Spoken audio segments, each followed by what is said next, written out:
자, 이번 시간에는 우리 총칙의 5번째 테마인 무효 취소를 한번 정리해 보겠습니다. 자, 여기에서는 앞에 문제가 있는 법률 행위에 문제가 있는 법률 효과, 그 중에 이제 법률 효과, 문제가 있는 법률 효과를 총 정리한다, 이렇게 생각하시면 되겠습니다. 문제가 있다는 것은 이 법률 효과가 안 생기는 거죠. 즉 무효. 그리고 유효의 효과가 생겼지만은 불확정적, 즉 유동적 유효죠. 이런 경우는 무효로 흘러갈 가능성이 있는 거죠. 따라서 이렇게 취소할 수 있는 경우죠. 결국은 이런 두 가지의 경우에 대해서 한번 정리를 해 보겠습니다. 자, 그러면은 무효 취소 파트 보시면은 그 핵심 박스난 요걸 보시면 깔끔합니다. 자, 법률에 따른 법률 효과에서 문제가 있는 법률 효과에서 유효에서는 불확정적 유효 또는 유동적 유효, 그리고 무효는 뭐 다 해당이 되죠.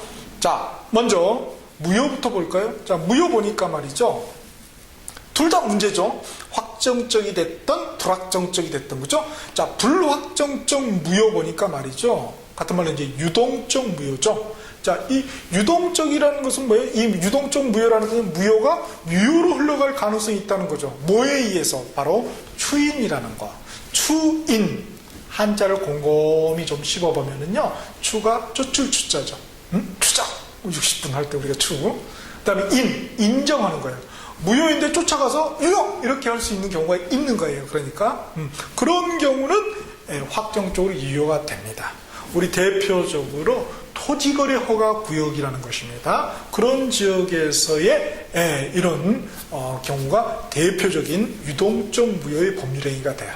그렇죠? 그러면 거기서 추인은 이제 우리 일반인들이 하는 것이고, 관공서에서 뭐냐면 허가, 시장군수구청 허가 하면은 뭐예요? 추인처럼 이렇게 유동적 무효를 확정적 무효로 바꿔줍니다. 자, 이런 경우가 있고요.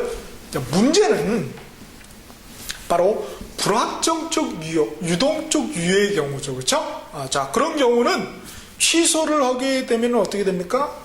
확정적으로 무효로 가버리죠. 화살표를 보면은. 그렇죠? 소급해서 소급이라는 것은 과거로 거슬러 올라가는 걸 말하죠. 그렇죠? 이렇게 해서 법률행위 당시로 과거로 거슬러 올라가서 확정적 무효로 만들어 버립니다.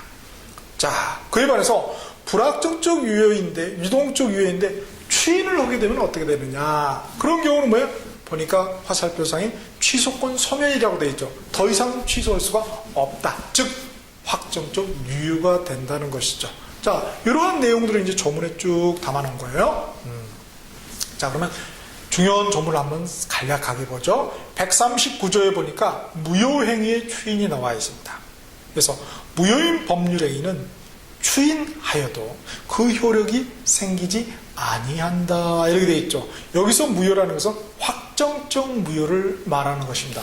유동적, 불확정적 무효는 추인하게 되면 유효가 되잖아요. 그런데 확정적 무효인 그런 법률행위 추인해도 역시 무효다, 이런 내용을 담고 있고요. 그 다음에 단서가 있죠. 그러나 당사자가 그 무효임을 알고 주인한테는 새로운 법률행위로 본다는 것. 다음에 취소 관련 조문 141조를 보시겠습니다.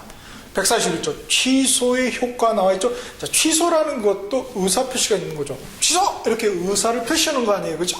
그러니까 취소도 하나의 법률행위입니다. 그러니까 법률행위는 뭐가 있는 거예요? 뒤에 법률 효과가 있죠. 그러니까 조문 제목도 뭐라고 되어 있어요? 취소의 효과. 취소라는 법률행위의 법률 효과입니다. 자, 보겠습니다.